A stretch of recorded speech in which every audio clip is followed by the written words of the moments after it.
Hello everyone and welcome to Civils Tap. तो जैसे कि आप सब जानते हैं कि हम आरबीआई के डिफरेंट पेपर्स के लिए आपके लिए कोर्सेज लेकर आ रहे हैं। ठीक है, उसी के बारे में थोड़ा बहुत आज आपको बताना है। देखिए, जब भी हम किसी एग्ज़ाम की तैयारी करते हैं, हमें सबसे ज़्यादा इंटरेस्ट ये जानने में होता है कि उस पर्टिकुलर एग्ज़ाम के बाद जो पोजीशन हमें मिलेगी उसके बेनिफिट्स क्या क्या हैं। ठीक है, whether in terms of salary perks या फिर इन टर्म्स ऑफ ग्रोथ। तो हाँ, आज का टॉपिक हमारा यही है कि जब आप आरबीआई ग्रेड बी ऑफिसर बन जाएंगे, ठीक है, जब हम आरबीआई ग्रेड बी की तैयारी कर रहे हैं फिर आरबीआई ग्रेड बी ऑफिसर बन जाएंगे, तो उस केस में हमारे सैलरी एंड पर्क्स क्या होंगे और साथ ही साथ कौन कौन से ग्रोथ ऑप्शन अवेलेबल हैं आरबीआई में। ठीक है, चलिए तो सबसे पहले डिस्कस करते हैं क्यों इस पर्टिकुलर एग्जाम में काफी स्टूडेंट जो है एनरोल करते हैं। क्यों एनरोल करते हैं? Because ultimately RBI grade B की जो पोस्ट है बहुत ही रिस्पेक्टेबल पोस्ट है ना, हाईली रिस्पेक्टेबल पोस्ट। आपको एक स्टैट्यूटरी बॉडी में काम करने का मौका मिलता है with good amount of salary, with good amount of allowances, ठीक है, विद पेंशन। सबसे इंपॉर्टेंट है आपका जो बुढ़ापे का सहारा है ना, मतलब सैलरी जो जब जब इंसान जो है जवान होता है ना, तब वो इजिली जो है वो मतलब अपने कैसे ना कैसे करके पैसे कमा लेता है, हार्ड वर्क करके कमा लेता है। बट जब आप ओल्ड हो जाते हो तो ऑब्वियसली आपकी बॉडी अलाउ नहीं करती उतना काम करने। ठीक है, तो आपको पेंशन की सख्त जरूरत है। तो सैलरी, अलाउंसेस और बाकी वॉल्यूमेंट्स के साथ साथ आपको यहाँ पर पेंशन के बेनिफिट्स भी मिल जाते हैं। चलिए तो आइए डिस्कस करते हैं। सबसे पहले तो सैलरी स्ट्रक्चर क्या है। तो मोर ओवर जब आप आरबीआई ग्रेड बी ऑफिसर बन जाएंगे तो आपका जो बेसिक सैलरी, देखिए अब ये time to time according to economic revisions change होता रहता है। जैसे 7th पे कमीशन चल रहा है अभी, है ना, तो अकॉर्डिंग टू जो इकोनॉमी है वो ये चेंज होता रहता है। तो मैं आपको लेटेस्ट जो अभी तक डाटा है हमारे पास उसके हिसाब से बता रहा हूँ। जैसे बेसिक पे आपकी 55,200 होगी, देन ग्रेड अलाउंस आपका 11,500 होगा, डियरनेस अलाउंस। अच्छा, अब ये तो है, ये बहुत फ्लक्चुएटिंग होता है बिकॉज जनरली ये चेंज होता रहता है। डियरनेस अलाउंस क्या होता है? महंगाई भत्ता। ठीक है, बिकॉज अकॉर्डिंग टू इन्फ्लेशन, देखो जैसे रिसेंटली अभी इन्फ्लेशन का डाटा आया है दैट इन्फ्लेशन इज अराउंड 7.44%, है ना, रिटेल इन्फ्लेशन जो है वो कितना है? 7.44%। तो to cover this inflation obviously आपकी सैलरी में थोड़ा बहुत इंक्रीमेंट होना चाहिए। So generally that is done with the help of dearness allowance, जिसको हम हिंदी में महंगाई भत्ता भी बोल देते हैं।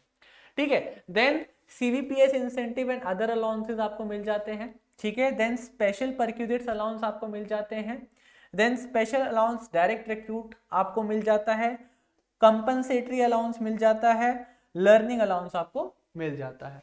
ठीक है, तो यहां पर आपको अलाउंसेस मिलते हैं और मोर ओवर आपकी जो सैलरी आती है दैट इज अराउंड 1,16,914। ठीक है, 1,16,924 अप्रोक्सीमेटली सैलरी जो मैं आपको बता रहा हूँ, this is your approx salary.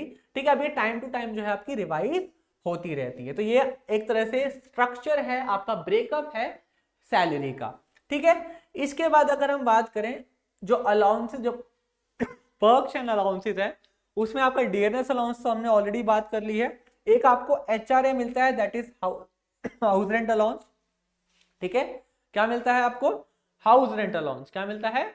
HRA, house rent allowance. जो अगर मान लो कि अगर आपको गवर्नमेंट अकोमोडेशन मिली हुई है तो उस केस में आई थिंक ये आपको नहीं मिलेगा, बट हाँ अगर आप गवर्नमेंट अकोमोडेशन में नहीं रह रहे हो तो आपको you will get house rent allowance. Then आपको कन्वेंस अलाउंस मिलेगा। ठीक है, कन्वे करने के लिए office to home, home to office, है ना, इसके लिए आपका कन्वेंस अलाउंस आपको मिलता है। जैसे अगर मैं बात करूं, इट डिपेंड्स अपॉन किस सिटी में आप रह रहे हैं, जैसे मुंबई, ठीक है, मुंबई वगैरह में आपको 14,000 पर मंथ जो है ये इन हैंड आपको मिल जाता है। ठीक है, then 30 litres of extra petrol भी आपको कभी कभार प्रोवाइड किया जाता है जब आप मुंबई, दिल्ली, चेन्नई, बैंगलोर में रह रहे हो, बिकॉज वहां पर ट्रैफिक जो है वो ज्यादा है।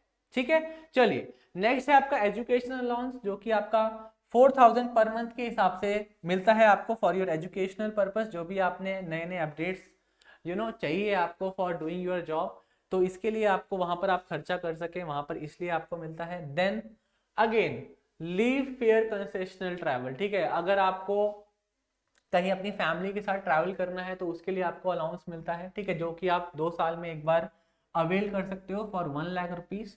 ठीक है, देन आपको फ्यूल अलाउंस मिलता है, ठीक है, 150 लीटर्स तक फ्यूल पर मंथ मिलता है, ठीक है, ये कन्वेंस अलाउंस के अलावा है।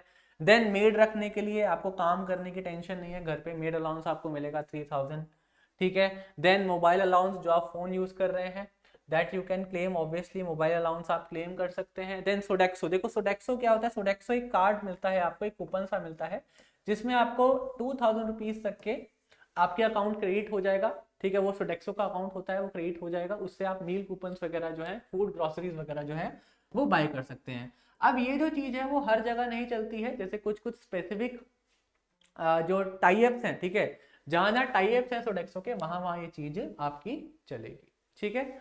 उसके बाद जो नेक्स्ट आता है that is your brief case allowance. Obviously जो ब्रीफ केस होता है उसके लिए भी आपको अलग से अलाउंस मिलेगा, ठीक है, 7000 रुपीज वंस इन 3 ईयर्स, ये नहीं है आपको हर मंथ मिलेगा, obviously this will be once in 3 years, ठीक है, ब्रीफ केस खरीदने के लिए। देन स्पेक्टिकल अलाउंस, ठीक है, स्पेक्टिकल अलाउंस आपको मिलता है for your self and your wife और योर स्पाउस, ठीक है।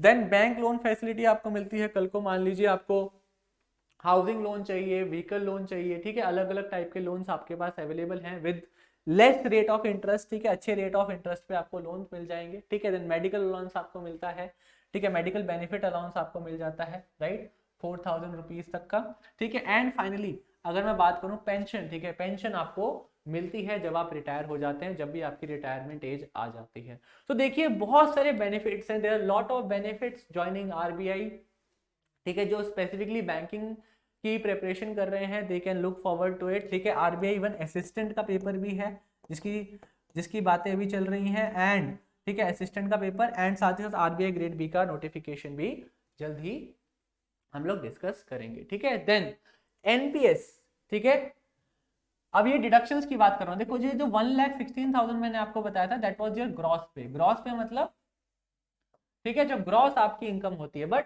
जो इन हैंड हमारे बैंक में आती है ऑब्वियसली वो इनकम जो है वो कुछ डिडक्शंस के बाद आती है। मान लो 100 रुपीज आपकी इनकम है तो कुछ उसमें डिडक्शन होगा, उसके बाद जो आपको इनकम मिलेगी उसको हम नेट पे या फिर इन हैंड सैलरी बोलते हैं। क्या बोलते हैं? इन हैंड सैलरी। क्या बोलते हैं जी? इन हैंड सैलरी। ठीक है, आई बात समझ में? अब यहां पर जो इन हैंड सैलरी है, ग्रॉस पे से कौन कौन से डिडक्शंस होते हैं? NPS, national pension scheme, professional tax, licence fees आपकी कटती है, देन मील कूपन डिडक्शंस आपके होते हैं जो आप वहां पर खाना वगैरह खाते हैं, देन मेडिकल असिस्टेंस फंड में जो पैसा जाता है, देन अगर आपने आरबीआई के ऑफिसर्स का क्लब ज्वाइन कर रखा है या फिर आपने कोई आरबीआई का अलग से सब्सक्रिप्शन ले रखा है, मतलब उनके सर्विसेज का अलग से सब्सक्रिप्शन ले रखा है, मान लीजिए जिम की फैसिलिटी है या कोई और फैसिलिटी है जिसका आपने अलग से सब्सक्रिप्शन ले रखा है, उसकी डिडक्शंस होंगी। और फाइनली जो सबसे इंपॉर्टेंट है वो है आपका income tax according to your salary. Obviously जब आप जॉब लग जाएंगे तो आपको पता लग जाएगा कि अकॉर्डिंग टू योर सैलरी जो इनकम टैक्स एक्ट 1961 के हिसाब से स्लैब्स बने हुए हैं उसके अकॉर्डिंग आपका जो आरबीआई है वो आपका इनकम टैक्स डिडक्ट करेगा, टीडीएस डिडक्ट करेगा, जिसको हम बोलते हैं टैक्स डिडक्टेड एट सोर्स। ठीक है, टीडीएस। ठीक है, तो ये सारी की सारी बातें जो हैं वो आपको ध्यान में रखनी है। उसके बाद अगर मैं बात करूं ग्रोथ की, देखो पहला एस्पेक्ट तो हो गया कि हमें क्या क्या फायदे होंगे सैलरी और पर्क्स के पॉइंट ऑफ व्यू से, बट जो दूसरी बात है वो है ग्रोथ प्रोस्पेक्टिव से। अगर मैं बात करूं ग्रोथ प्रोस्पेक्टिव से, तो ग्रोथ प्रोस्पेक्टिव से सबसे पहले जब आप आरबीआई ग्रेड बी का पेपर क्लियर करते हो तो you will be a manager. ठीक है, आप क्या बनोगे? मैनेजर बनोगे। देन उसके बाद आप असिस्टेंट जनरल मैनेजर बनोगे, देन डेप्यूटी जनरल मैनेजर बनोगे, देन जनरल मैनेजर बनोगे, चीफ जनरल मैनेजर बनोगे, प्रिंसिपल चीफ जनरल मैनेजर बनोगे, then executive director, deputy governor and finally governor. देखो डेप्यूटी गवर्नर और गवर्नर के नाम तो आपको याद भी रखने पड़ते हैं। ठीक है, और यही जो पर्सन्स हैं मॉनेटरी पॉलिसी कमेटी को भी हैंडल करते हैं, और आरबीआई गवर्नर जो है हर 2 महीने में आपको मॉनेटरी पॉलिसी जो है जो भी पॉलिसी बनाई गई है वो अनाउंस करता है। ठीक है ना? तो दिस इज द हायरार्की। ये जो हायरार्की है ये पूरी की पूरी हायरार्की है जो आपको यहाँ पर दी गई है कि कैसे आप मैनेजर से गवर्नर तक पहुंच सकते हैं, जो कि एक बहुत ही बड़ी पोस्ट है हमारे इंडियन गवर्नमेंट। ठीक है, आई बात समझ में? तो आई होप कि आपको ये बात समझ में आ गई होंगी। सैलरी, पर्क्स एंड ग्रोथ तीनों एस्पेक्ट मैंने आपको ठीक है उसका ब्रीफ दे दिया है, उसकी बातें हमने कर ली हैं। किसी को भी कोई भी डाउट दे कैन कमेंट, ठीक है, दे कैन आस्क एनीथिंग।